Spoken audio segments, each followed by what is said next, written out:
ወደ መጽሐፉ ዘልቀን ከመግባታችን በፊት ይህንን መጽሐፍ ሙሉውን በአማርኛ የምትፈልጉ ብቻ ከታች ባለው የቴሌግራም ሊንክ አድራሻ ልትጽፉልን ትችላላችሁ። አይቤን ማን አነሳው? በዶክተር ስፔንሰር ጆንስ። ይህ መጽሐፍ በሁሉም የዕድሜ ደረጃ የሚገኙ ሰዎች እንዲያነቡት የተጻፈ ሲሆን አንብቦ ለመጨረስ ከአንድ ሰዓት በታች የሚወስድ ቢሆንም የተለያዩ አተያዮች ግን ለዕድሜ ዘመን የሚዘልቁ ስንቆች ናቸው። ይህ አይቤን ማን አነሳው ተብሎ በአማርኛ የተተረጎመው መጽሐፍ ቀላል ታሪክ ሆኖ ድንቅ እውነታዎችን የሚገልጥ ነው። በአንድ ውስብስብ ቅጥር ውስጥ የሚኖሩ አራት ገጸ ባህሪያት ያሉት ሆኖ ደስተኛ የሚያደርጋቸውን አይብ ፍለጋ የሚሰማሩበት ነው። አይብ በሕይወት ውስጥ የምንፈልገው ነገር ተምሳሌት ነው። ይህ ጥሩ ሥራ፣ በፍቅር የተሞላ ግንኙነት፣ ገንዘብ ወይም ጥሪት እንዲሁም ጤናና መንፈሳዊ የአእምሮ ሰላም ሊሆኑ ይችላሉ። ውስብስቡ ቅጥር ደግሞ መስሪያ ቤታችን፣ ቤተሰቦቻችን ወይም ማህበረሰቦቻችን ሊሆኑ ይችላሉ። ከዚህ መጽሐፍ ደራሲ ዶክተር ስፔንሰር ጆንስ የተበረከተው ይህ መጽሐፍ የሚከተሉትን ነገሮች እንዴት እንደምታሳኩ ያሳያችኋል። አንደኛ፣ ለውጥን እንዴት መጠበቅ እንዳለባችሁ ከዚህ መጽሐፍ ትማራላችሁ። ሁለተኛ፣ ከለውጥ ጋር በቶሎ እንዴት መግባባት እንደምትችሉ ጥሩ ዕውቀት ይኖራችኋል። ሶስተኛውና የመጨረሻው፣ ሁሌም ደጋግሞ ለመለወጥ ዝግጁ ሆኖ መጠበቅ። የእነዚህን ምስጢር ድረሱበትና ለውጥን እንዴት እንደምታስተናግዱ ከዚህ መጽሐፍ አንድ በአንድ ተማሩ። በውጤቱም በሕይወታችሁ የበዙ ስኬቶችንና ያነሱ ጭንቀቶችን ታስተናግዳላችሁ። ዘልቀን ወደዚህ መጽሐፍ ከመግባታችን በፊት እንደተለመደው ይህንን እጅግ በጣም ሕይወት ለዋጭ የሆነ ቪዲዮ ለብዙዎች ወንድም እህቶቻችን ተደራሽ መሆን እንዲችል ላይክ በማድረግ ይህንንም አስደናቂ የእውቀት ቤተሰብ ደግሞ ሰብስክራይብ በማድረግ እንድትቀላቀሉ እጋብዛችኋለሁ። አብረን እንቆይ። ስለ ደራሲው ጥቂት ለማለት ያህል የዚህ መጽሐፍ ደራሲ ዶክተር ስፔንሰር ጆንስ በዓለም አቀፍ ደረጃ መጽሐፎቹ ከፍተኛ ሽያጭ ያስመዘገቡለትና በመጽሐፎቹ በኩል ቀላል እውነታዎች እንዲደረሱባቸው በማገዝ ሚሊዮኖችን ለተሻለ ጤና፣ ስኬትና ለጭንቀት አልባ ሕይወት ለማብቃት የቻለ አስደናቂ ደራሲ ነው። በኒውዮርክ ታይምስ የከፍተኛ ሽያጭ ሰንጠረዥ ውስጥ ለመግባት የቻለው ዘ ዋን ሚኒት ማናጀር የሚለው መጽሐፉ እስካሁን ድረስ እጅግ በጣም ተወዳጅና ተነባቢ ነው። ይህ መጽሐፍ ከፍተኛ ሽያጭ ማስመዝገቡን እንደቀጠለ ሲሆን ከ30 ሚሊዮን ኮፒ በላይ ተቸብችቦ አሁንም ድረስ በዓለም ደረጃ እየተነበበ ያለ አስደናቂ መጽሐፍ ነው። ዛሬ በስፋት የምንዳስሰው ይህንን መጽሐፍ ይሆናል። አይቤን ማን አነሳው የሚለው ታሪክ በዚህ መጽሐፍ ደራሲ በዶክተር ስፔንሰር ጆንስ የተፈጠረው በሕይወቱ ውስጥ አስቸጋሪ ለውጥ ባጋጠመበት ጊዜ ያንን ለመቋቋም ነው። ራሱን ሳያስጨንቅ ጉዳዩን ግን በትልቅ ጥንቃቄ እንዲወጣው አስችሎታል። በሕይወቱ ታላቅ መሻሻል መከሰቱን የተመለከቱ ጓደኞቹ ምክንያቱን ሲጠይቁት የአይቡን ታሪክ ነገራቸው። በርካቶቹ ከዓመታት በኋላም ቢሆን ያንን ታሪክ መስማት ሕይወታቸውን እንደቀየረላቸው ይናገሩ ነበር። የዚህ መጽሐፍ ተባባሪ አዘጋጅ በስተመጨረሻ ታሪኩን በመጽሐፍ መልኩ አዘጋጅቶ እንዲያሳትመው አበረታታው። ይህ ታሪክ ከተፈጠረ ከ20 ዓመታት በኋላ ይህ አይቤን ማን አነሳው መጽሐፍ ለንባብ በቃ። በመጀመሪያዎቹ 16 ሳምንታት 1 ሚሊዮን ቅጂዎች የታተሙበት መጽሐፍ ሲሆን የታሪኩ ተፈላጊነት እያደገ በመሄዱ አሁን ባለንበት ሁኔታ ከ30 ሚሊዮን በላይ ቅጂዎች ታትመው ተቸብችበዋል። Amazon.com 10ኛ ዓመቱን ሲያከብር የምንጊዜም ከፍተኛ ሽያጭ አስመዝጋቢ ውስጥ ዝርዝሩን አስገብቶ ነበር። እንዲህም ሲል አድናቆቱን ገልጿል። በሥራና በሕይወታችሁ ውስጥ የሚመጡ ለውጦችን የምትጋፈጡበት ድንቅ መንገድ በዚህ መጽሐፍ ውስጥ አለ ሲል አሞካሽቶታል። ሰዎች ታሪኩ ምን ያህል ሕይወታቸውን እንደቀየረላቸው በመናገር ላይ ናቸው። የአይቡ ታሪክ በቤት ውስጥ፣ በሆስፒታሎች፣ በቤተ ክርስቲያን፣ በትምህርት ቤቶች፣ ውትድርናና ቤቶች፣ በስፖርት ያልገባበት ቦታ የለም። በዓለም ዙሪያ በበርካታ ቋንቋዎች ተሰራጭቷል። ተጽዕኖው ዓለም አቀፋዊ ሆኗል። ተቺዎች በአንጻሩ ታሪኩ በጣም ቀላልና ማንም ሕፃን ሊረዳው የሚችለው በመሆኑ ይህንን ያህል ተጽዕኖ ሊፈጥር እንደቻለ መረዳት አንችልም እያሉ ነው። ከመጽሐፉ ምንም አዲስ ነገር እንዳላገኙበትና ማንም ሰው በተፈጥሮ የሚያውቀው ነገር እንደተጻፈ ተችተዋል። ደራሲው በዚህ ጉዳይ ላይ በሰጠው ምላሽ በራሳቸው መንገድ ሁለቱም ትክክል እንደሆኑና ለውጡን የሚያመጣው ታሪኩ ብቻውን ሳይሆን በሕይወታቸው ውስጥ የምንጠቀምበት መንገድ መሆኑን አስገንዝቧል። ይህ የአይቤን ማናነሳው ታሪክ በጥሩ ሁኔታ እንደምትገነዘቡትና ወደ ሕይወታችሁ በመልካም ጎኑ ተረድታችሁት ተግባራዊ ለውጥ እንደምታመጡ አዲሱን አይባችሁንም እንደምታጣጥሙ የዚህ መጽሐፍ ደራሲ ምኞታቸው ነው። አንዳንዶች ስለዚህ መጽሐፍ ምን አሉ? ዴቪድ ኤ ሄነን የፒተር ኦፍ ድራገን ማኔጅመንት ሴኔት አባል የሆነው ስለዚህ መጽሐፍ ሲናገር ከስንት አንዴ የቀጣዩን ጊዜ በር መክፈቻ የያዘ መጽሐፍ ብቅ ይላል። ይህ መጽሐፍ በእኔ ላይ ያንን አይነት ተጽዕኖ ነው ያለው ሲል አድንቆታል። ጆን ባክሰን ይህንን መጽሐፍ አንብቤ እንደጨረስኩ ቡድኖችን ከማደራጀት አዳዲስ ገበያዎችን እስከ ማፈላለግ የገባንበትን ለውጥ እንዲያግዘን ተጨማሪ ቅጂዎችን ያዘዝኩት ሲል ተናግሯል። ይህንን መጽሐፍ ልጆቼና የልጅ ልጆቼ ተሰባስበን እሳት እየሞቀን ታሪኩን ሳነብላቸውና መልእክቱን ሳስገነዝባቸው ማለም እችላለሁ ሲል ሌተናል ኮሎኔል ዋይኔ ሾር ተናግሯል። አልበርት ጄ ሲሞን ስለዚህ መጽሐፍ ሲናገር በበኩሉ የዶክተር ጆንሰን ምስልና ቋንቋውን የመከሰት ችሎታ ነገሮችን በቀላሉና ግልጽ ባለ ሁኔታ የምንቆጣጠርበት መንገድ ፈጥሮልናል ብሏል። ራንጊ ሃሪስ የሜሪስ ሊንች ኢንተርናሽናል ቀደምት ምክትል ፕሬዝዳንት የሆነው ስለዚህ መጽሐፍ ያለውን አድናቆት እንዲህ ብሏል። ይህ መጽሐፍ ማለትም የዶክተር ስፔንሰር ጆንሰን ታሪክን በጥሩ ሁኔታ የመመዝገብ ችሎታ በዚህ የለውጥ ዘመን ራሱን ችሎ ማድረግ የሚፈልግ ሰው ሁሉ በቀላሉ አንብቦ መረዳት እንዲችል እድል ከፍቷል። መጽሐፉ በሕይወታችን ውስጥ የሚያጋጥሙን ለውጦች እንዴት ማስተናገድ እንዳለብን የሚያሳይ ግልጽ ያለ ቀላል ካርታ ነው ሲል ማይክል ሞርሌ ተናግሯል። በመጨረሻም ታዋቂው ጆን ኤ ላፔኒዮ ሲናገር እንዲህ ብሏል። የዚህ መጽሐፍ ትምህርቶች ተግባራዊ ያደረገ ሰው ወይም ቡድን በሙሉ እሴት እንደሚጨምር ምንም ጥርጥር የለውም ሲል ገልጿል። አስታውስ፣ ሕይወት ቀጥ ያለና በነፃነት የምንሮጥበት አይደለም። ይልቁንም በጠመዝማዛ ጉዞ መንገዶቻችንን የምንፈልግበት ነው። ቀጥተኛው መንገድ አሁንም የሚሰወርብንና መልሰን የምናገኘው ሲሆን ነገር ግን እምነት ካለን በስተመጨረሻ አምላክ በሩን ይከፍትልናል። በእርግጥ የሚከፈትልን በር እኛ ያሰብነውና ያለምነው ሳይሆን ለኛ የሚበጀን ይሆናል።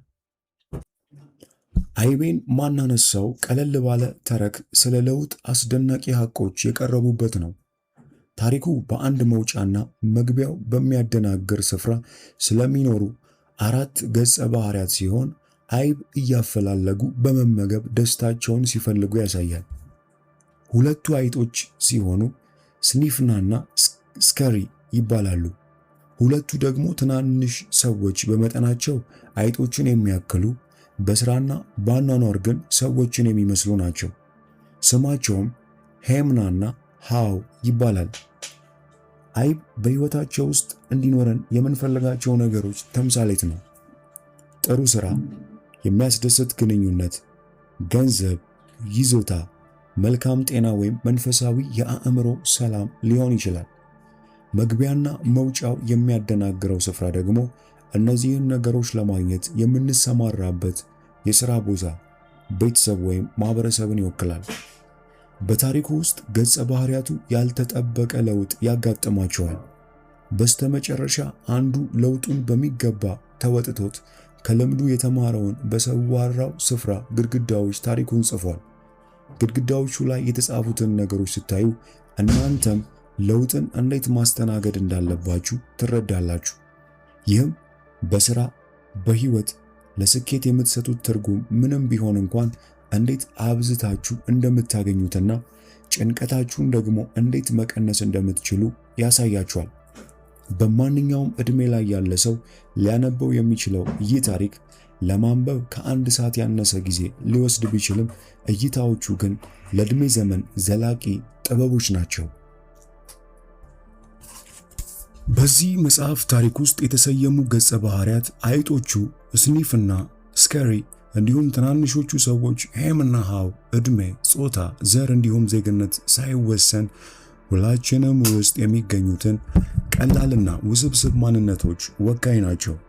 አንዳንዴ ለውጥን ገና ከጅምሩ እንደሚያሸተው እንደ ስኒፍ፣ አንዳንዴ ወደ ተግባር እንደሚገባው እንደ ስከሪ፣ አንዳንዴ ለውጥ የባሰ ነገር ይዞብኝ ይመጣል ብሎ እንደሚፈራው ሄም፣ አንዳንዴ ደግሞ ለውጡ አዲስና የተሻለ ነገር ይዞ እንደሚመጣ ሲገነዘብ ራሱን ከለውጡ ጋር ቶሎ እንደሚያዋህደው ሃው እንሆናለን። የትኛውን ክፍላችንን እንደምንጠቀም ምርጫው በየግል ቢሆንም ሁላችንም የምንጋራው ነገር አለ። እርሱም በዚያ ውስብስብ ማሳ ውስጥ ትክክለኛውን መንገድ አግኝተን ከለውጡ ጋር ስኬታማ መሆን ነው። አሁን መጽሐፉ ታትሞ ሁላችንም እንድናነበው ቀርቦልናልና ከአይቤን ማናነሳው ታሪክ ጀርባ ያለውን ታሪክ ስነግራችሁ በጉጉት ተሞልቼ ነው። ስፔንሰር ጆንሰን እና እኔ ዘ ዋን ሚኒት ማናጀር የሚለውን መጽሐፍ ከማዘጋጀታችን በፊት ይህን የአይብ ታሪክ ሲናገር ከሰማው ጀምሮ እውን እንዲሆን ስመኘው የነበረ ነገር ነው። ትዝ ይለኛል ያኔ ታሪኩን ስሰማው ምን ያህል ድንቅ እንደሆነ እንደተሰማኝና ከዚያን ጊዜ ጀምሮ ባለው ጊዜ ምን ያህል ጠቃሚ እንደሚሆንልኝ እንዳሰላሰልኩ አስታውሳለሁ። አይቤን ማናነሳው አይብ ፍለጋ የተሰማሩ አራት አስደናቂ ገጸ ባህሪያት በሚኖሩበት በአንድ ውስብስብ መንገድ ውስጥ ስለሚካሄድ ለውጥ የሚያወራ ነው። አይቡ በሕይወታችን ውስጥ እንዲኖሩን የምንፈልጋቸው ነገሮች የሚወክል ሥራ፣ ቤት፣ ግንኙነት፣ ገንዘብ፣ ጤና፣ ነፃነት፣ መንፈሳዊ ሰላም ወይም ማንኛውንም እንቅስቃሴ ሊሆን ይችላል። ሁላችንም አይብ ምን እንደሆነ የየራሳችን እይታ ነው ያለን። የምናፈላልገው ደግሞ ስናገኘው ደስተኛ እንደሚያደርገን ስለምናምን ነው። አይባችንን ካገኘነው ብዙ ጊዜ ስለምንጠባበቅበት ካጣነው ወይም ከተወሰደብን በጣም የሚያሳምመን ሊሆን ይችላል። ውስብስብ መንገድ በሕይወታችን ውስጥ ያስፈልጉናል የምንላቸውን ነገሮች በመፈለግ ጊዜያችንን የምናሳልፍበት ነው። የምንሰራበት መስሪያ ቤት፣ የምንኖርበት ማህበረሰብ ወይም በሕይወታችን ውስጥ ያለ ግንኙነት ሊሆን ይችላል። አሁን ልታነቡት የተዘጋጃችሁት ይህ መጽሐፍ የአይብ ታሪክ በዓለም ዙሪያ ለበርካታ ሰዎች ነግሬያቸው ያመጣላቸውን ለውጥ ሰምቻለሁ። ብታምኑም ባታምኑም ይህ ትንሽ ታሪክ ስራዎችን፣ ጋብቻዎችንና በርካታ ህይወቶችን ታድጓል። ከእውነተኛ የህይወት ገጠመኞች መካከል የኤንቢሲ ቴሌቪዥን ብሮድካስተሩ ቻርልስ ጆንስ አይቤን ማናነሳው የሚለው የዚህ መጽሐፍ ታሪክ የሥራ ህይወቱን እንደታደገለት የተናገረው ተጠቃሽ ነው። የብሮድካስተርነት ስራውን ራሱን የቻሉ መገለጫዎች ያሉት ቢሆንም የተማራቸው መመሪያዎች ግን ማንኛውም ሰው ሊጠቀምባቸው የሚችላቸው ናቸው። የተከሰተው እንደሚከተለው ነው። ቻርሊ ከዚህ ቀደም በተካሄደው የኦሎምፒክ ጨዋታዎች ላይ ተገኝቶ ያስተላለፈው ዘገባ የተዋጣለት ስለነበር ጠንክሮ መስራቱን ስላመነ አለቃው ቀጣዩን የኦሎምፒክ ጨዋታዎች ከማሳተፍ ቦታው ተነስቶ ዋናና ውሃ መጥለቅ ውድድሮች ወደ መዘገብ መሻገሩ ሲነግረው የሆነውን ባለማመን ውስጥ እየተበሳጨ ነበር። በዚያ ላይ የተመደበባቸውን ስፖርቶች በጥልቀት ስለማያውቃቸው ግራ ተጋብቷል። ምስጋና ቢስ እንደሆኑበት ስለተሰማው ተናዷል። ፍትሃዊ ነገር እንዳልተደረገ ተሰምቶታል። ንዴቱ የሚሰራው ነገር ላይ ሁሉ ተጽዕኖ ማሳረፍ ጀመረ። ድንገት ግን አይቤን ማናነሳው የሚለውን ታሪክ ሲሰማ ከዚያ በራሱ ላይ ስቁ አስተሳሰቡን ቀየረ። አለቃው አይቡን እንዳነሳበት ተረዳና ከለውጡ ጋር ራሱን አላመደ። በሂደቱ ራሱን ከሁለቱ ስፖርቶች ጋር አላምዶ አዲስ ነገር መስራቱ ወጣትነት እንዲሰማው ማድረጉን ተገነዘበ። ብዙም ሳይቆይ ያመጣውን አዎንታዊ የባህሪ ለውጥ አለቃው ተገንዝቦ የተሻሉ ኃላፊነቶች ላይ ተመደበ። የተሻሉ ስኬቶችን ማስመዝገቡን ቀጥሎበት በኋላ ላይ የብሮድካስተሮች ህልም በሆነው በፕሮ ፉትቦል ሆል ኦፍ ፌም ላይ ለመመዝገብ እንዲሁም ለመዘገብ እድል አገኘ። ይህ ከበርካታ የእውነተኛ ህይወት ታሪኮች መካከል አንዱ ነው። ይህ ታሪክ በሰዎች የሥራና የፍቅር ህይወት ላይ አስደንጋጭ ለውጥ እንዳመጣላቸው ከበርካቶች ዘንድ ሰምቻለሁ።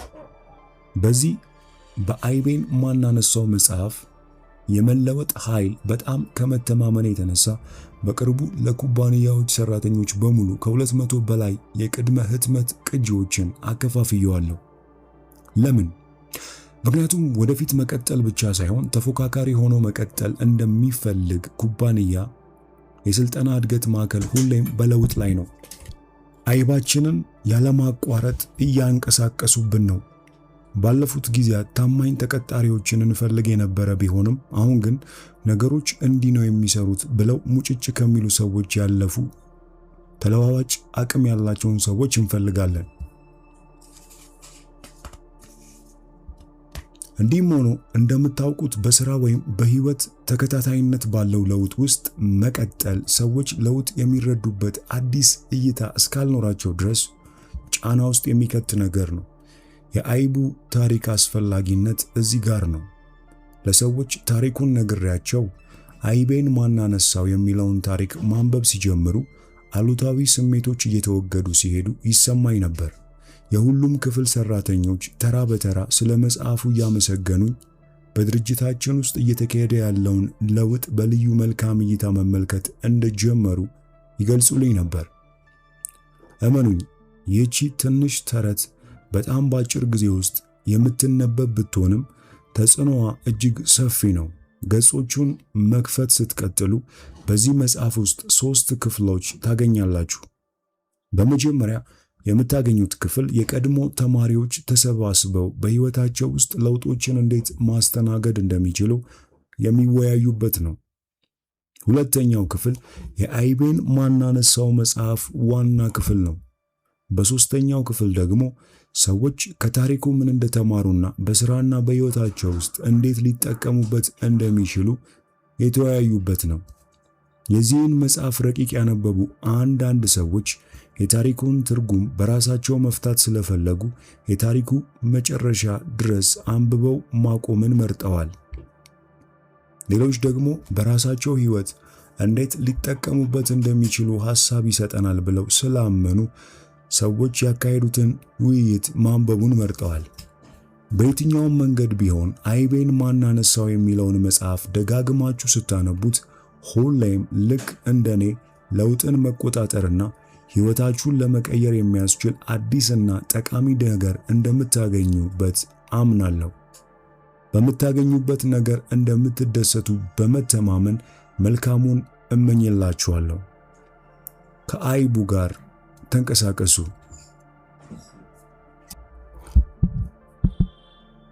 ስብሰባው ቺካጎ።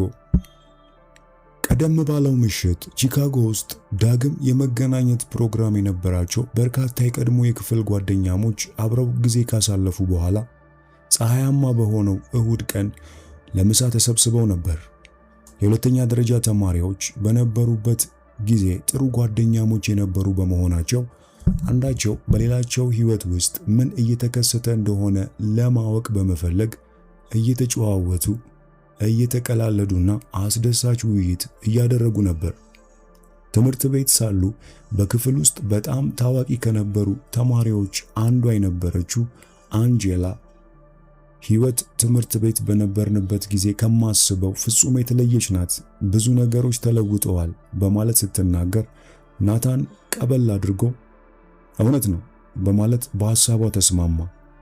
ጓደኞቹ እስከሚያስታውሱት ድረስ አሁንም በተመሳሳይ መልክ እየሰራ ባለውና የአካባቢው ማህበረሰብ ክፍል ወደ ሆነው የቤተሰቡ ንግድ ውስጥ እንደገባ ስለሚያውቁ ይህ ሁኔታ ያሳሰበው በመምሰሉ ተገርመው ነበር።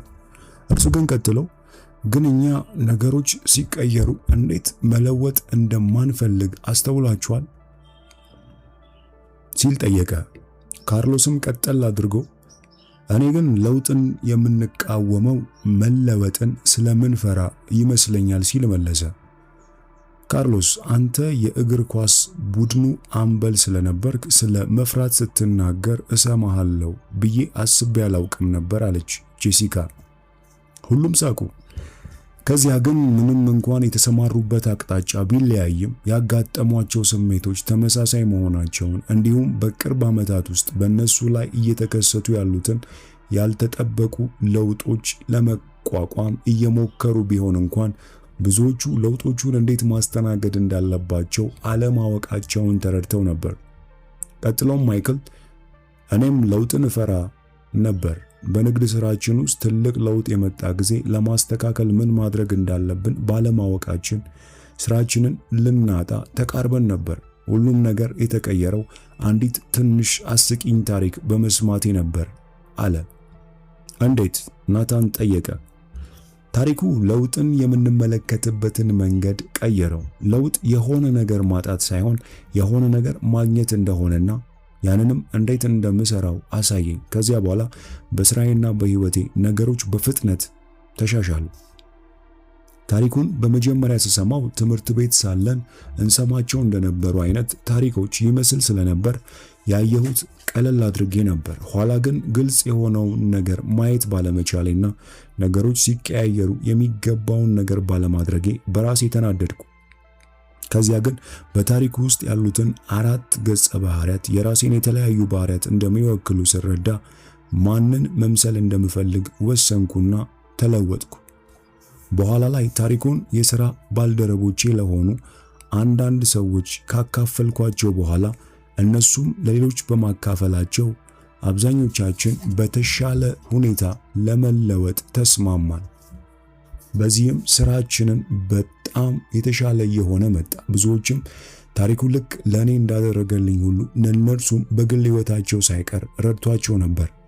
ሆኖም ከዚህ ታሪክ ምንም እንዳላገኙ የሚናገሩ ጥቂት ሰዎች ነበሩ። እነዚህ ሰዎች ግን ቀድሞውኑ ትምህርቶቹን የሚያውቁ ወይም እንደተለመደው ሁሉንም ነገር አስቀድመው እንደሚያውቁና ለመማር እንደማይፈልጉ የሚያስቡ ናቸው። እነዚህ ሰዎች ሌሎች ብዙ ሰዎች ይህንን ታሪክ ለምን እንደሚጠቀሙበት ማየት አልቻሉም። ከኛ ከፍተኛ ኃላፊነቶች መካከል አንዱ ታሪኩ ጊዜ ማባከን ነው ብሎ ያስብ ነበር። ሌሎች ሰዎች በታሪኩ ውስጥ አዲስ ነገር ያልተማረውንና ያልተለወጠውን ገጸ ባህሪ እንደሚወክል በመገመት ይስቁበት ነበር አለ። አንጀላም ቀበል አድርጋ ታሪኩ ምንድነው ስትል ጠየቀች። አይቤን ማን አነሳው የሚል ነው ከማለቱ የተሰበሰቡት ሁሉ በአንድ ሳቁ። ከዚያ ካርሎስ ይህንን ነገር ገና ካሁኑ ወድጄዋለሁ፣ እስቲ ታሪኩን ንገረን፣ ምናልባት እኛም የሆነ ነገር ልንማርበት እንችል ይሆናል አለው። ደስ ይለኛል፣ ረጅም ጊዜ የሚወስድ ስላልሆነ እነግራችኋለሁ አለና ይተርክላቸው ጀመር። አይቤን ማን አነሳው? ከረጅም ጊዜያት በፊት ራቅ ባለ ሀገር ውስጥ ራሳቸውን ለመመገብና ለማስደሰት ውስብስብ ቅጥር ውስጥ በየጥጋ ጥጉ የሚሯሯጡ 4 ትናንሽ ፍጥሯን ይኖሩ ነበር። ሁለቱ ስኒፍና ስኬሪ የተባሉ አይጦች ሲሆኑ ሁለቱ ደግሞ መጠናቸው የአይጦችን ያህል የሆነ መልካቸው፣ ድርጊታቸው ግን የአሁኑን ዘመን ሰዎች የሚመስሉ ሄምና ሃው የሚባሉ ፍጥሯን ነበሩ። እነዚህ 4 ትንንሽ ፍጥረቶች መጠናቸው አነስተኛ ከመሆኑ የተነሳ ምን እየሰሩ እንደሆነ ማስተዋል ቀላል አልነበረም። በቅርበት ለተመለከታቸው ግን አስደናቂ ነገሮችን ሊያገኝ ይችላል። እነዚህ አይጦችና ትናንሽ ሰዎች የየራሳቸው ልዩ የሆነ አይብ ለመፈለግ በየቀኑ ጊዜያቸውን ውስብስብ በሆነው ቅጥር ውስጥ ያሳልፉ ነበር። ቀላል አእምሮና ጥሩ የደመነፍስ ስሜት ያላቸው ስኒፍና ስኬሪ የሚፈልጉትን ልክ ሌሎች አይጦች እንደሚያደርጉት የሚወዱትን ጠንከር ያለ እየቆነጠሩ የሚበሉትን አይብ ሲሆን፣ ሁለቱ ትንንሽ ሰዎች ሄምና ሃው የሚፈልጉት ደግሞ በርካታ እምነቶችና ስሜቶች የሞሉበትን የተወሳሰበውን ጭንቅላታቸውን በመጠቀም ደስተኛና ስኬታማ እንዲሰማቸው እንደሚያደርግ የሚያምኑበትን ለየት ያለ አይብ ነበር። አይጦቹና ትንንሾቹ ሰዎች የተለያዩ ሲሆኑ የሚያመሳስላቸው በየማለዳው የመሮጫ ጫማዎቻቸውንና ልብሶቻቸውን አድርገው ከትንንሾቹ ቤታቸው ወጥተው በተወሳሰበው መንገድ ውስጥ የሚወዱትን የአይብ አይነት ሲያፈላልጉ መዋላቸው ነበር።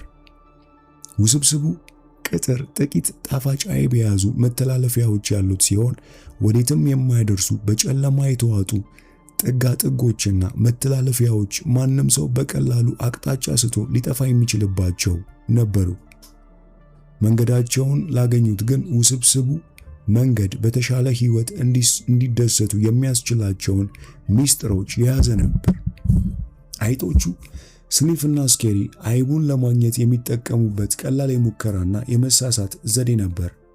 በአንደኛው መተላለፊያ ወደ ታች ይሮጡና ያ መተላለፊያ ባዶ ከሆነ ዞረው በሌላኛው መተላለፊያ ደግሞ ወደ ታች ይሮጣሉ።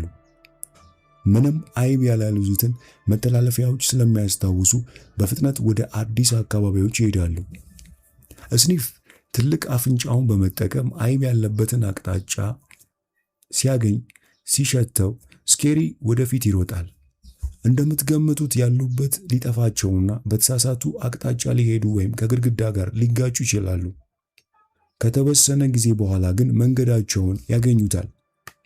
እንደ አይጦቹ ሁሉ ትናንሾቹ ሰዎች ሄምና ሃውም የማሰብ ችሎታቸውንና ካለፈው አስታውሶ የመማር ችሎታቸውን ይጠቀማሉ። ነገር ግን አይብ የማግኘት የተራቀቁ ዘዴዎችን ለማዳበር ውስብስብ በሆነው አንጎላቸው ይተማመናሉ። ይህ ሁኔታ አንዳንዴ እንዲሳካላቸው የሚያደርግ ሲሆን፣ አንዳንዴ ደግሞ እነዚያ ጠንካራ የሰው ልጅ እምነቶችና ስሜቶች ነገሮች የሚመለከቱበትን መንገድ ያጨልምባቸው ነበር። ይህም በውስብስቡ መንገድ ውስጥ ያለውን ሕይወት የበለጠ የተወሳሰበና ፈታኝ አድርጎታል። የሆነው ሆኖ ስኒፍ፣ ስኬሪ፣ ሄምና ሃው በየራሳቸው መንገድ የሚፈልጉትን ነገር ያገኙ ነበር። ታዲያ አንድ ቀን በአይብ ጎተራ ውስጥ ከሚገኙ መተላለፊያዎች በአንዱ መጨረሻ ላይ እያንዳንዳቸው የሚፈልጉትን የአይብ አይነት አገኙ። ከዚያ በኋላ ሁልጊዜ ጠዋት አይጦቹ እና ትናንሾቹ ሰዎች የመሮጫ ልብሶቻቸውን ለብሰው ወደ አይብ ጎተራ ይሄዳሉ። ብዙም ሳይቆይ እያንዳንዳቸው የየራሳቸውን የዕለት ተዕለት ልማድ አዳበሩ። ስኒፍና ስኬሪ በየቀኑ በማለዳ መነቃቃታቸውንና በውስብስቡ መንገድ መሮጣቸውን ቀጠሉ።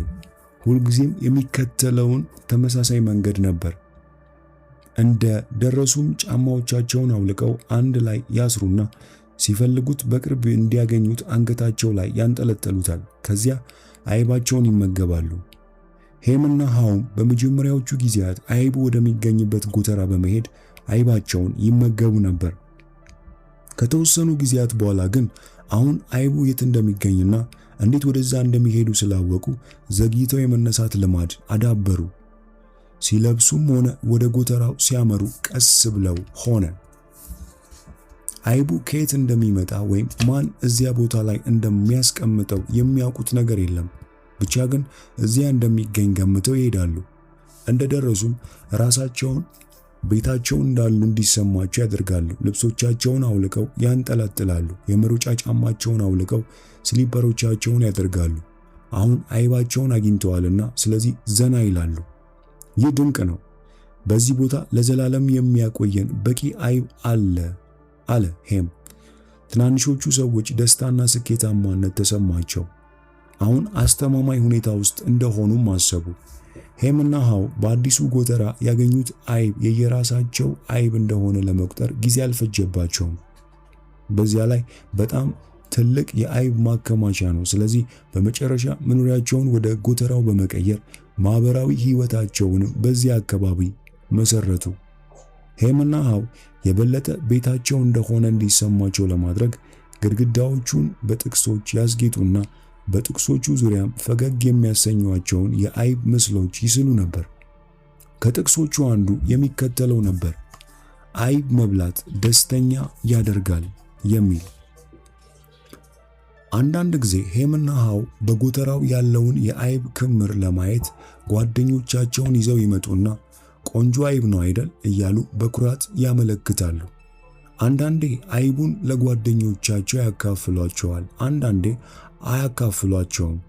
አንዳንዴ ይህንን አይብ ለማግኘት ረጅም መንገድ መጥተናል፣ ከባድ ሥራ ሰርተናል፣ ስለዚህ ይህ አይብ ይገባናል ይልና ንጹሕ ትኩስ አይብ አንስቶ ይበላና አብዛኛውን ጊዜ እንደሚያደርገው በዚያው ያሸልባል። ሁልጊዜ ማታ ማታ ትንንሾቹ ሰዎች ጥግብ ብለው ወደ ቤታቸው ይሄዱና ጠዋት ደግሞ እንደገና ለመብላት በልበ ሙሉነት ይመለሳሉ። ለጥቂት ጊዜያት ነገሮች በዚህ መልኩ ቀጠሉ። ከተወሰኑ ጊዜያት በኋላ ሄምና ሃው የነበራቸው መተማመን ወደ ትዕቢት አደገ። ብዙም ሳይቆይ በጣም ምቾት ስለተሰማቸው ምን እየተከሰተ እንደሆነ እንኳን አላስተዋሉም። ጊዜ ያለፈ ሲሄድ ስኒፍና ስኬሪ የተለመደ ተግባራቸውን እንደቀጠሉ ነበር። በየማለዳው ይመጡና በአይብ ጎተራው ዙሪያ እየተዟዟሩ በማሽተትና በመቧጨር ከትናንቱ የተለወጠ ነገር ለመኖሩ አካባቢውን ይቀያሉ። ከዚያ ተቀምጠው አይባቸውን ያጣጥማሉ። አንድ ማለዳ ግን ወደ አይብ ጎተራው ምንም አይብ አልነበረም። ስኒፍና ስኬሪ የአይቡ መጠን በየቀኑ እየቀነሰ መሄዱን አስተውለው ስለነበር አልተገረሙም። ለሚመጣው ነገር ተዘጋጅተውና ምን ማድረግ እንዳለባቸው አውቀው ነበር። እርስ በርሳቸው ተያዩ። ከዚያ አስረው አንገታቸው ላይ አንጠልጥለውት የነበረውን የመሮጫ ጫማ በእግራቸው ላይ አጥልቀው ጉዞ ጀመሩ። አይጦቹ ነገሮችን ከመጠን በላይ አልመረመሩም። ለእነርሱ ችግሩ መፍትሄውም ቀላል ናቸው። በአይብ ጎተራ ውስጥ የነበረው ሁኔታ ተለውጧል። ስለዚህ ስኒፍና ስኬሪም ለመለወጥ ወስነዋል። ስለሆነም ሁለቱም ወደ ውስብስቡ መንገድ ተመለከቱ። ከዚያ ስኒፍ አፍንጫውን ቀና አድርጎ አሽትቶ ለስኬሪ ሲጠቁመው ስኬሪ ወደፊት ገሰገሰ። ስኒፍም በተቻለው ፍጥነት ከኋላ ተከተለው። በፍጥነት አዲስ አይብ ፍለጋ ተሰማሩ። በዚያን ቀን ረፈድ ሲልም ሄምና ሃው ወደ አይብ ጎተራው ደረሱ። በየዕለቱ እየታዩ ለነበሩ ጥቃቅን ለውጦች ትኩረት ስላልሰጡ አይቡ ሁልጊዜ እዛ እንደሚገኝ እርግጠኛ ነበሩ። ስለዚህ ለሚያጋጥማቸው ሁኔታ ዝግጁ አልነበሩ። ከዚያም ሄም ልክ ድምፁን ጮክ ባደረገ ቁጥር የሆነ አካል መልሶ አይቡን የሚያስቀምጥላቸው ይመስል ምንድነው? አይቡ የለም፣ አይብ የለም፣ አይብ የለም እያለ መጮህ ጀመረ። አይቤን ማናነሳው ሲል አንባረቀ።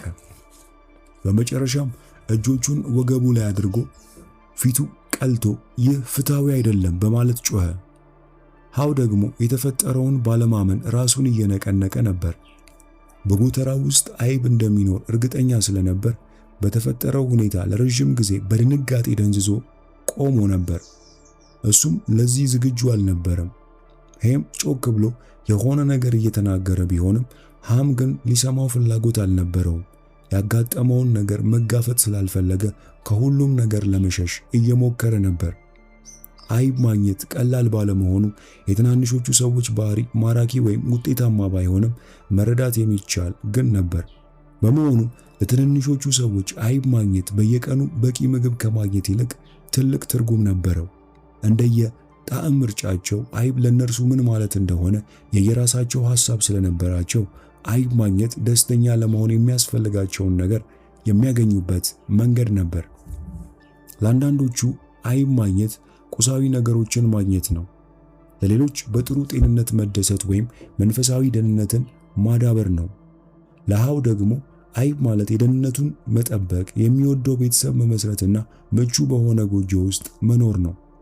ለሄም አይብ ማለት ለሌሎች ኃላፊነት ያለው ትልቅ አይብ መሆንና በትልቅ አይብን አናት ላይ የትልቅ ቤት ባለቤት መሆን ነው። አይብ ለነርሱ አስፈላጊ ስለነበር ሁለቱ ትንንሽ ሰዎች ምን ማድረግ እንዳለባቸው ለመወሰን በመሞከር ብዙ ጊዜ ያሳለፉ። ማሰብ የቻሉት ብቸኛው ነገር ግን አይቡ በእርግጥ ጠፍቶ እንደሆነ ለማየት አይብ የሌለበትን ጎተራ ዙሪያውን መመልከት ነበር። ስኒፍና ስኬሪ በቶሎ ወደፊት ሲንቀሳቀሱ፣ ሄምና ሃው ግን ማጉረምረምና መራገማቸውን ቀጥለዋል። በተከሰተው ነገር ኢፍትሃዊነት ዙሪያ ብስጭትና ቁጭት በመግለጽ ላይ ናቸው። ሃው የወደፊቱን እቅዶቹን ያወጣው በአይቡ ላይ ተመስርቶ ነበር። ታዲያ ነገም አይቡ በዚያ ቦታ የማይሆን ከሆነ ምንድነው የሚያደርገው? ከአሁኑ ድብርት ውስጥ መግባት ጀምሯል። ትናንሾቹ ሰዎች የተከሰተውን ማመን አልቻሉም። ይህ እንዴት እንዲህ ሊሆን ቻለ?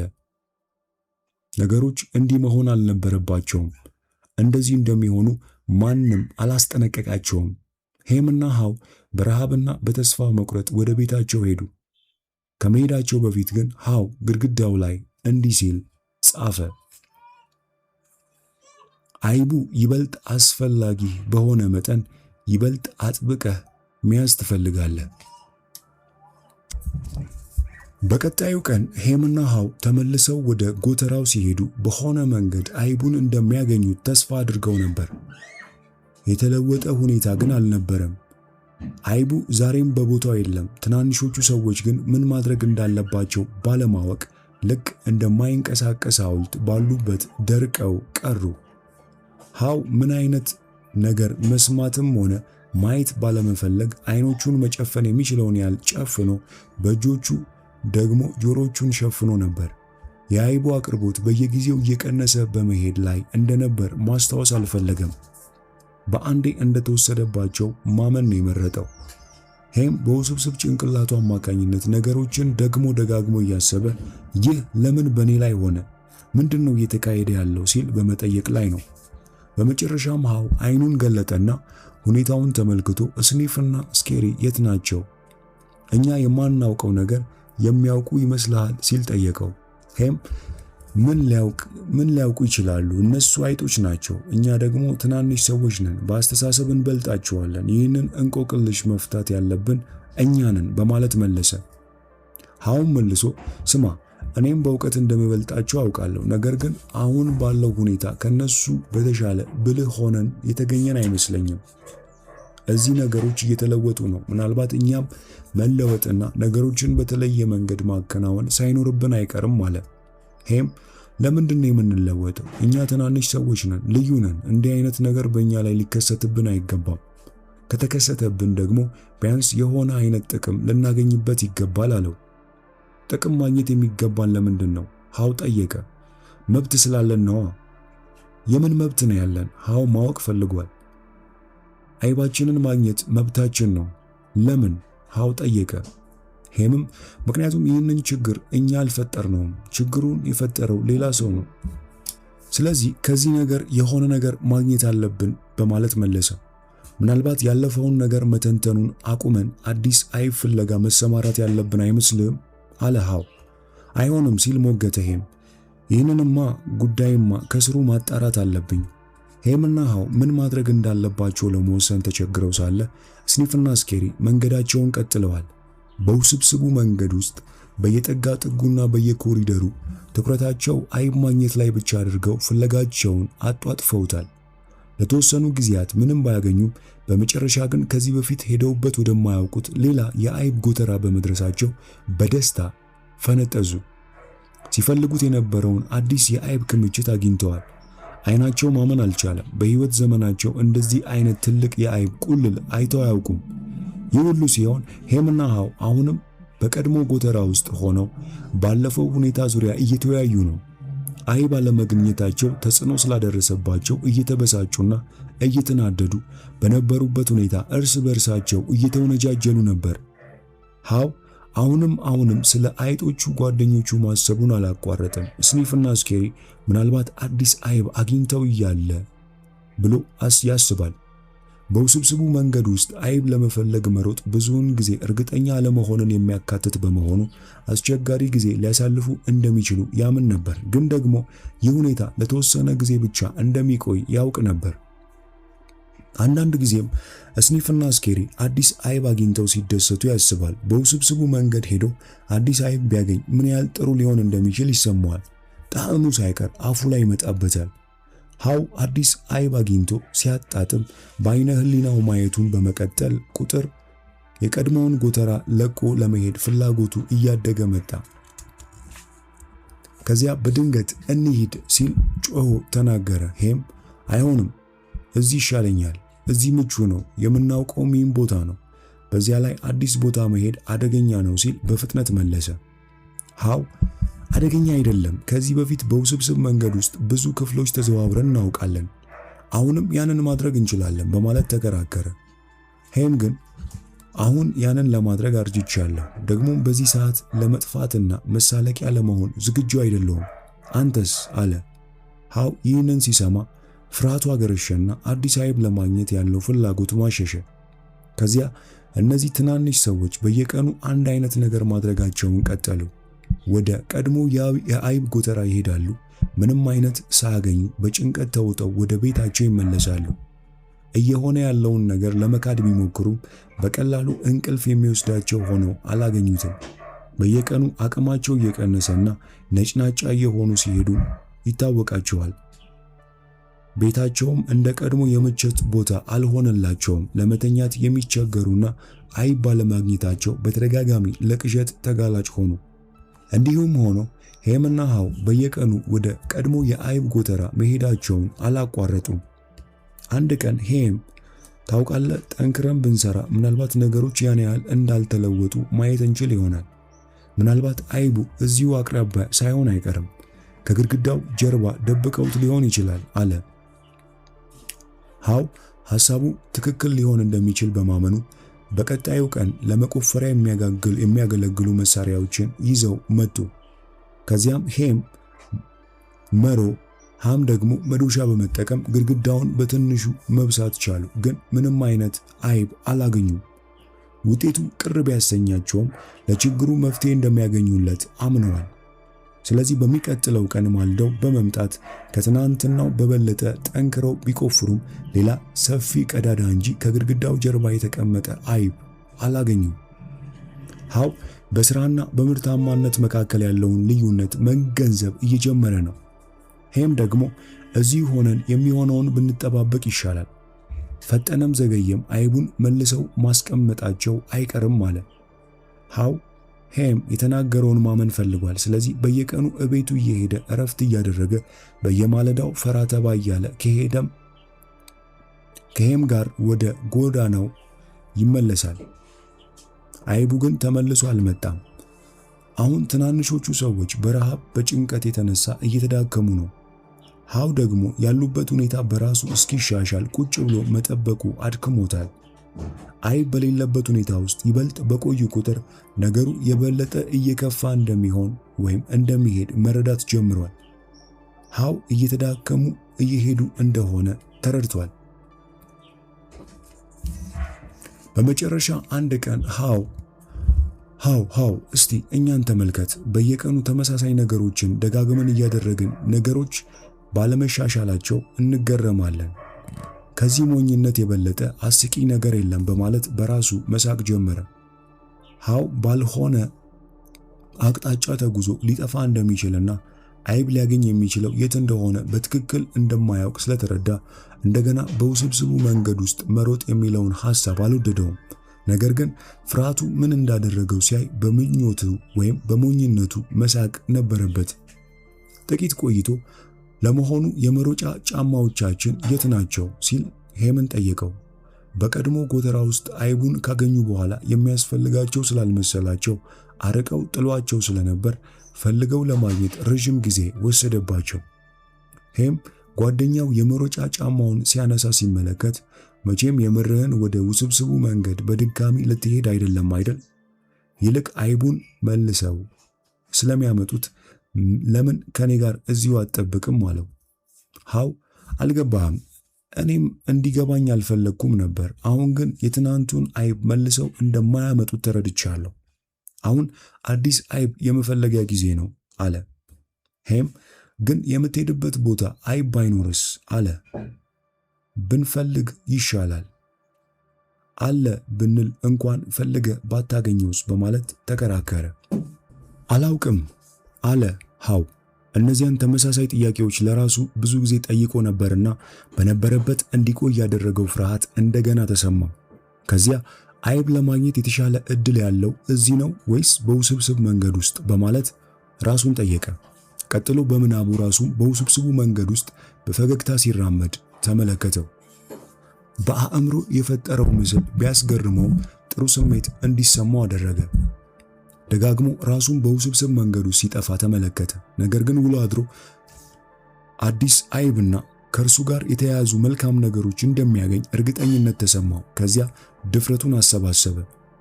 ከዚያም ምናቡን በመጠቀም አዲስ አይብ ፈልጎ ሲያገኝና ሲበላ የሚያሳይ የሚታመን አይነት ምስል ለመፍጠር ሞከረ። ራሱም የስዊዝ አይብ፣ የአሜሪካ አይብ እንዲሁም የጣሊያንና ለስላሳውን የፈረንሳይ አይብ ሲበላ በአይነ ህሊናው ሳለ። ሃው በዚህ ሐሳብ ተመስጦ ሳለ አሁንም የቀድሞው የአይብ ጎተራ ውስጥ መሆኑን ያስተዋለው ሄም የሆነ ነገር ሲያወራ ሲሰማ ነበር። ከዚያ ስማኝ ሄም፣ አንዳንድ ነገሮች ሲለወጡ ወይም ተመልሰው እንደ በፊቱ መሆን አይችሉም። ይህም እንደዚህ ሳይሆን አይቀርም። ሕይወት እንደዚህ ነው።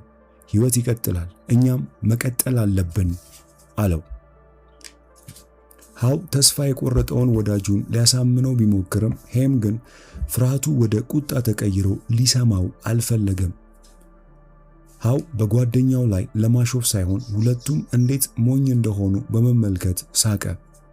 ሃው ለመሄድ ሲዘጋጅ በመጨረሻ በራሱ ላይ መሳቅ ያለበትን ሁኔታ መተውና መቀጠል እንደሚችል ሲያውቅ የበለጠ ሕያውነት ይሰማው ጀመር። ከዚያ እየሳቀ አሁን በውስብስቡ መንገድ የመጓዝ ጊዜ ነው በማለት ተናገረ። ሄም አልሳቀም፣ ምላሽም አልሰጠም።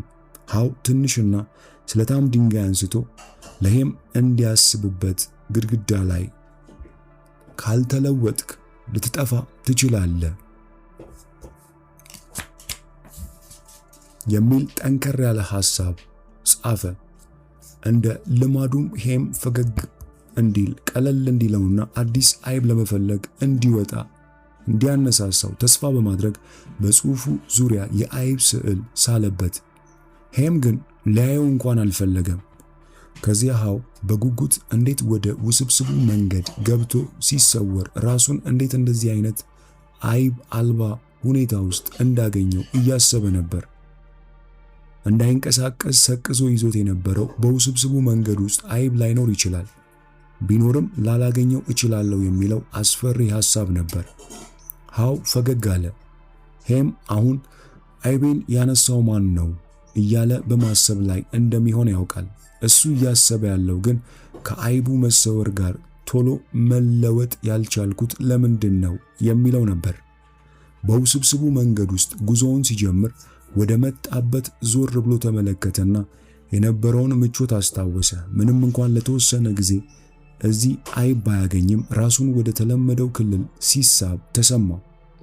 ሃው የበለጠ ተጨነቀና በእርግጥ ወደ ውስብስቡ መንገድ መግባት ስለመፈለጉ አሰበ።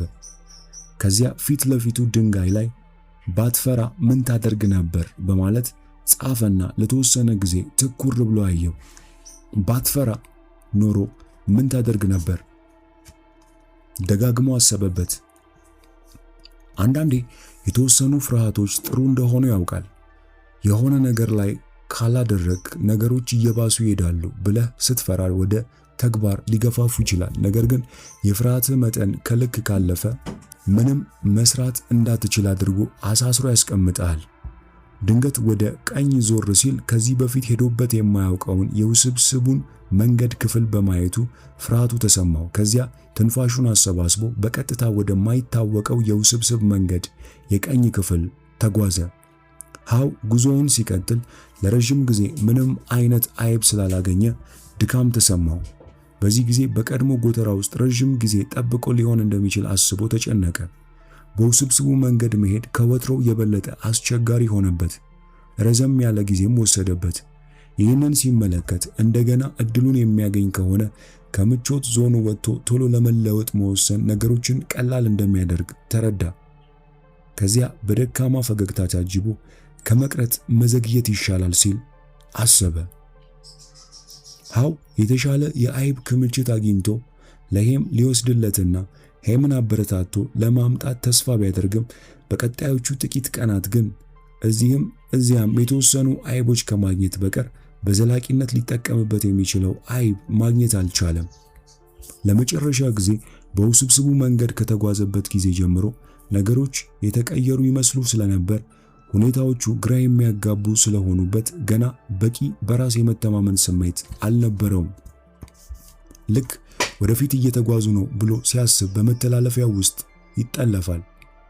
እርምጃዎቹ ሁለት ወደፊት አንድ ወደ ኋላ እየሆኑበት ነው። ጉዳዩ ፈታኝ ቢሆንም ወደ ውስብስቡ መንገድ መመለሱንና አይብ ማፈላለጉን ያሰበውን ያህል የሚያስፈራ ለመሆኑን እያስተዋለ ነው።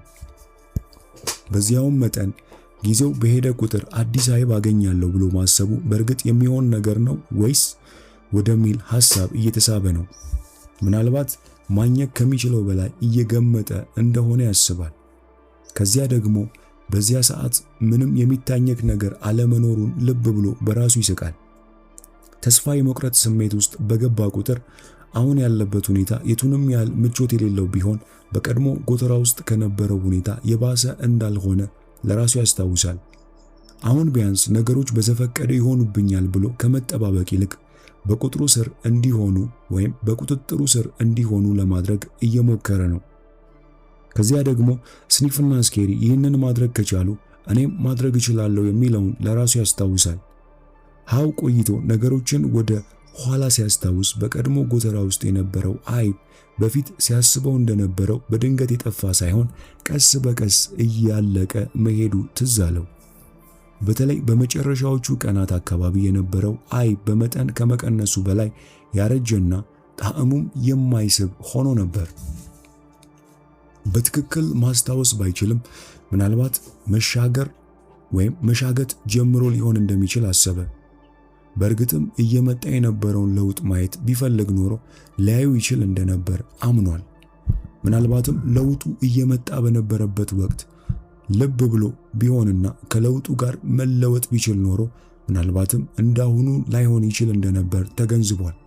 ምናልባት ስኒፍና ስኬሪ ያደረጉት እንደዚያ ሳይሆን አይቀርም። ካሁን በኋላ ነገሮችን በንቃት መከታተል እንደሚጀምር ለውጥ ሊከሰት እንደሚችል አስቦ እንደሚጠባበቅ ወሰነ። ለውጥ ሲመጣ የለውጡን ስሜት ተከትሎ አስፈላጊውን እርምጃ መውሰድና ለለውጥ መዘጋጀት እንዳለበት ተገንዝቧል። ለእረፍት ቆም ሲል ያገኘውን ግድግዳ ላይ አይቡ ሲያረጅ እንድታውቀው ቶሎ ቶሎ አሽትተው በማለት ጻፈ። ሃው አይብ ማግኘት ሳይችል ረጅም ጊዜ የቆየ ከመሰለው በኋላ በመጨረሻ ተስፋ ሰጪ የሚመስል ግዙፍ የአይብ ጎተራ አገኘ። ወደ ውስጥ ገብቶ ጎተራው ባዶ መሆኑን ሲያውቅ ግን በጣም ተበሳጨ። ይህ ባዶ ስሜት ብዙ ጊዜ ያጋጥመኛል ሲል አሰበ። ሃው አካላዊ ጥንካሬውን እያጣ ነው።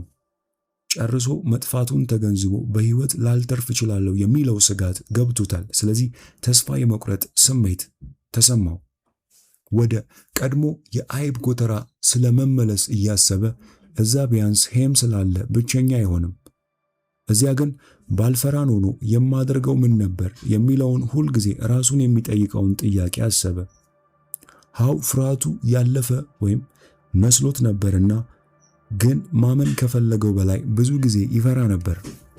በትክክል ምን እያስፈራው እንደነበር ከዚህ ቀደም በግልጽ ባይረዳም አሁን ግን በተዳከመ ሁኔታ ውስጥ ሆኖ ያስፈራው ብቸኛው መሆኑ እንደሆነ ተረዳ። ሃው ላወቀው እንጂ አሁንም የፍርሃት እምነቶች ተጭነውት ወደ ኋላ እየሮጠ ነበር።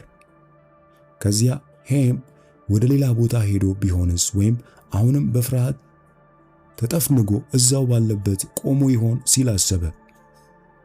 ከዚህ ቀድሞ በውስብስቡ መንገድ ውስጥ በነበረው ቆይታ ውጤታማ የነበረበትን ጊዜ ሲያስብ ሁሌም ወደፊት የተንቀሳቀሰባቸው ጊዜያት እንደሆኑ ትዝ አለው። በዚህ ጊዜም ግድግዳው ላይ ለራሱ ማነቃቂያ ለሄምም ደግሞ መገለጫ የሆነ ነገር ጻፈ። ወደ አዲስ አቅጣጫ መንቀሳቀስ አዲስ አይብ ለማግኘት ይረዳል የሚል ጽሑፍ አሰፈረ። ሃው ጨለማውን መተላለፊያ መንገድ ተመልክቶ ፍርሃት ተሰማው። ከፊት ለፊት ያለው ምን ይሆን? ባዶ ይሆን ወይስ የባሰ አደጋ ያጋጥመኝ ይሆን በማለት ሊደርሱበት የሚችሉትን ሁሉንም አይነት አስፈሪ ነገሮች ማሰብ ጀመረ። ከዚያ ግን በራሱ ሳቅ። ነገሮችን እያወሳሰበ ያለው ፍርሃቱ እንደሆነ በመገንዘብ ባይፈራ ኖሮ ሊያደርግ የሚችለውን ነገር አሰበ። ወደ አዲሱ አቅጣጫ መራመድ ጀመረ። በጨለማው መተላለፊያ ውስጥ ፈገግ ብሎ መሮጥ ጀመረ። ሃው ፊት ለፊቱ ያለው ነገር ምን እንደሆነ እርግጠኛ ባይሆንም ያለፈውን ነገር ወደ ኋላ ትቶት የፊት ለፊቱን ነገር ላይ ትኩረት በማድረግ ነፍሱን የሚያለመልም ነገር እያደረገ ነበር። ለራሱ ያለው ስሜት እየተሻሻለ መሄዱን ሲያስብ ወዴት እንደሚሄድ አላውቅም። አይብም ገላ አላገኘውም። ታዲያ ለምንድን ነው እንደዚህ ጥሩ ስሜት እየተሰማኝ ያለው ሲል ራሱን ጠየቀ። ብዙም ሳይቆይ ለምን የደስታ ስሜት እንደተሰማው በመገንዘቡ ቆም ብሎ ግድግዳው ላይ ጻፈ። መፍራት ስታቆም ደስታ ይሰማሃል የሚል መልእክት ጻፈ። ሃው በራሱ ፍርሃት እስር ቤት ውስጥ ገብቶ እንደነበረና ወደ አዲስ አቅጣጫ ማምራቱ ነፃ እንዳወጣው ተገነዘበ። አሁን በመንገዱ ላይ የሚነፍሰው ቀዝቃዛ ነፋስ መንፈሱን እያነቃቃው ነው። በጥልቀት ወደ ውስጥ አየር ስቦ ውስጡን በአዲስ መንፈስ አነቃቃ። አንዴ ፍርሃቱን ካሸነፈ በኋላ ይሆንልኛል ብሎ አስቦት ከሚያውቀው በላይ አስደሳች ሆኖ አገኘው። ሃው እንደዚህ አይነት ስሜት ከተሰማው ረጅም ጊዜ ሆኖት ነበርና ስሜቱ ምን ያህል አስደሳች እንደሆነ ዘንግቶት ነበር። ሃው ነገሮችን የበለጠ የተሻለ ለማድረግ አእምሮ ውስጥ ምስል መፍጠር ጀመረ። ራሱን በሚወዳቸው አይቦች ቁልል መሃል ተቀምጦ ዘና ብሎ ሲመገብ ጥርት ባለ መልኩ አእምሮ ውስጥ መሳል ጀመረ። የሚወዳቸውን አይነት አይቦች ሁሉ በየተራ ሲመገብ እየተመለከተ ደስ አለው። አያይዞም ምን ያህል ሊያጣጥማቸው እንደሚችል ስሜቱ በአእምሮ ሳለው። ምስሉ ይበልጥ ግልጥ እያለ በሄደ ቁጥር አዲስ አይብ የማግኘት ነገር ወደ እርግጠኝነት እየተጋለጠ ወይም እየተረጋገጠለት ሄደ። በቅርቡ እንደሚያገኘው እየተሰማው ነው። ከዚያ በአዲሱ አይብህ ስትደሰት መሳል ወደ አይቡ ያቀርብሃል በማለት ጻፈ። ሃው ባጣው ነገር ፋንታ ምን እንደሚያገኝ ሲያስብ ለውጥ ወደ ተሻለ ሁኔታ እንደሚወስደው በሚገባ ስለተረዳ ከዚህ በፊት ለለውጥ ሁሌም ወደ መጥፎ ነገር የሚመራ ነው ብሎ የሚያስበው ለምን እንደነበር በመገረም መጠየቅ ጀመረ። ይህንን ነገር ለምን አስቀድሜ ያልተረዳሁትም ሲል ራሱን ጠየቀ። ከዚያም በውስብስቡ መንገድ ውስጥ በፍጥነትና በአዲስ ጉልበት መኖጥ ቀጠለ። ብዙም ሳይርቅ አዲስ የአይብ ጎተራ ተመለከተ። መግቢያው አካባቢም የአይብ ቁርጥራጮች ስለተመለከተ ጉጉት አደረበት። አይጦቹ የማያውቁት አይነት ቢሆንም ጥሩ ይመስላሉ። ሲሞክራቸው ጣፋጭ ሆነው አገኛቸው። ከአዲሶቹ አይቦች በርከት አድርጎ ተመገበና የተወሰኑትን ምናልባትም ለሄም ሊሰጠው እንደሚችል አስቦ በኪሱ ያዛቸው። አሁን አቅሙን መልሶ እያገኘ ነው። ከፍ ባለ ጉጉት ወደ አይብ ጎተራው ሲገባ ጎተራው ግን በሚያሳዝን ሁኔታ ባዶ ነበር። የሆነ አካል እዚህ ነበር ማለት ነው። ከአዲሱ አይብ የተወሰኑ ቁርጥራጮች ብቻ ትቶ ጨርሶት ሄዷል። ምናልባት ቀደም ብሎ ደርሶ ቢሆን ኖሮ ጥሩ የሚባል የአይብ መጠን ሊያገኝ ይችል እንደነበር ተገነዘበ። ሃው አሁን ወደ ኋላ ተመልሶ ሄም ሊቀላቀለው ዝግጁ እንደሆነ ለማረጋገጥ ወስኗል። ከመሄዱ በፊትም ቆም ብሎ ግድግዳው ላይ አሮጌውን አይብ ቶሎ በተውከው መጠን አዲሱን አይብ በቶሎ ታገኘዋለህ በማለት ጻፈ። ሃው ከተወሰነ ጊዜ በኋላ ወደ ቀድሞውኑ ጎተራ ተመልሶ ሄምን አገኘው። ከአዲሱ አይብ የተወሰነ ቁርጥራጭ ሊሰጠው ሲሞክር ግን ሄም ጓደኛውን አመስግኖ አዲስ አይብ የምወድ አይመስለኝም፣ የለመድኩትን ነገር ነው የምፈልገው፣ የራሴው አይብ እንዲመለስልኝ ነው የምፈልገውን እስካላገኘው ድረስ መለወጥ አልፈልግም አለ። ሃው በመገረም ጭንቅላቱን ነቅንቆ ቅር እያለው ለብቻው ተመልሶ ሄደ። ርቆ በሄደ ቁጥር ጓደኛው ይናፍቀው ነበር። ነገር ግን የጀመረው አዲሱ መንገድ ተመችቶታል። አገኘዋለሁ ብሎ ያሰበው ግዙፍ የአይብ ቁልል ከማግኘቱ አስቀድሞ ራሱ ደስታ የሚፈጥርለት አይቡን ማግኘቱ አለመሆኑ ተገንዝቧል። ደስታው ለፍርሃቱ እጅ አለመስጠቱን ተከትሎ የመጣ ነው። አሁን እየሰራው ያለው ነገር ወዶታል። ይህንን ስላወቀ ከአሁን በፊት በቀድሞ ጎተራ ውስጥ እያለ አይብ በማጣቱ ይሰማው የነበረው አይነት የመዳከም ስሜት አሁን አይሰማውም። ፍርሃቱ ከመንገዱ እንዲያቆመው አይፈቅድም። ስለዚህ በአዲስ አቅጣጫ መንገድ መጀመሩን ማወቁ ጥንካሬ ሰጥቶታል። አሁን የሚፈልገውን ነገር የማግኘቱ ነገር መቼ ከሚለው ጥያቄ በቀር የማይቀር መሆኑ ተሰምቶታል። እንዲያውም የሚፈልገው ነገር ያገኘውን ያህል እየተሰማው ነው። አይብ አልባ ሆኖ ከመቆየት በውስብስቡ መንገድ ለፍለጋ መሰማራት የተሻለ ነው ሲል ፈገግ በማለት አሰበ። በፊት ይሰማው እንደነበረው የሚፈራው ነገር የሚያስበውን ያህል ከባድ እንዳልሆነ ተረድቷል። አእምሮ ውስጥ እያደገ እንዲሄድ የምንፈቅድለት ፍርሃት በተግባር ሊፈጠር ከሚችለው በእጅጉ የላቀ መሆኑን ተገንዝቧል። በፊት አይብ አላገኝም የሚለው ፍርሃቱ እጅግ ከፍ ያለ ከመሆኑ የተነሳ ለመጀመር እንኳን ፍላጎት አልነበረውም። ይህንን ጉዞ ከጀመረ በኋላ ግን በየጥጋ ጥጉ ወደፊት ለመቀጠል የሚያስችለውን መጠነኛ አይብ እያገኘ ነው። አሁን እየፈለገ ያለው የበለጠውን ለማግኘት ነው። መፈለጉ ብቻውን አስደሳች ጉዞ ሆኖለታል። አሮጌ አስተሳሰቡ ፍርሃትና ጥርጣሬ ያጠላበት ነበር። ያስብ የነበረው የሚፈልገውን አይብ ስለማግኘቱ ወይም በፈለገ ጊዜ ሁሉ እንደማያገኝ ነበር። በፊት የተሻለ ይሆናል ከማለት ይልቅ ነገሮች ይበላሻሉ የሚለውን አብዝቶ ያስብ ነበር። ያ አስተሳሰብ ግን የቀድሞውን ጎተራ ለቆ ከወጣ ጀምሮ ተለውጧል። ከዚህ በፊት አይቡ መቼም ቢሆን ከነበረበት ሊንቀሳቀስ እንደማይገባ ያምን ነበር።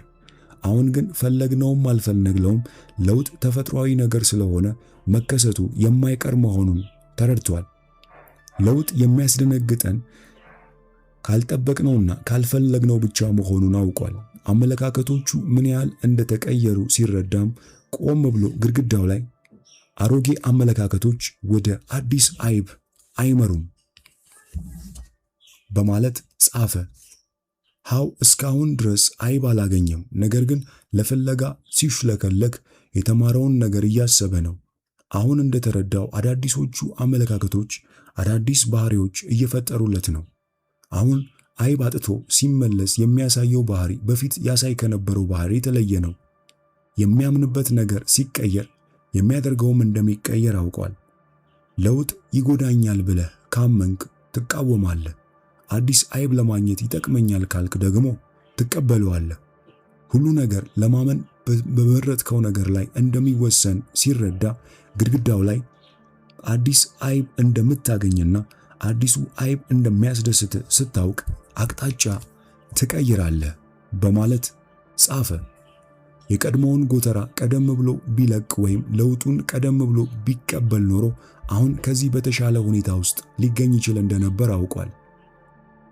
በአካልና በመንፈስ ከዚህ የተሻለ ጠንካራ ሆኖ አዲስ አይብ ፍለጋው ይቀላቀል እንደነበር ተረድቷል። ለነገሩ ለውጡን በመካድ ፈንታ አስቀድሞ ጠብቆት ቢሆን ኖሮ ምናልባትም እስካሁን አዲስ አይብ አግኝቶ ሊሆን ይችል ነበር። አሁንም ምናቡን በመጠቀም ራሱን አዲሱን አይብ ሲያገኘው መሳል ጀመረ። ይበልጥ ወደማይታወቁት የውስብስብ መንገድ አካባቢዎች ለመሄድ በመወሰን እዚህና እዚያ ትናንሽ አይቦች ማግኘት ጀመረ።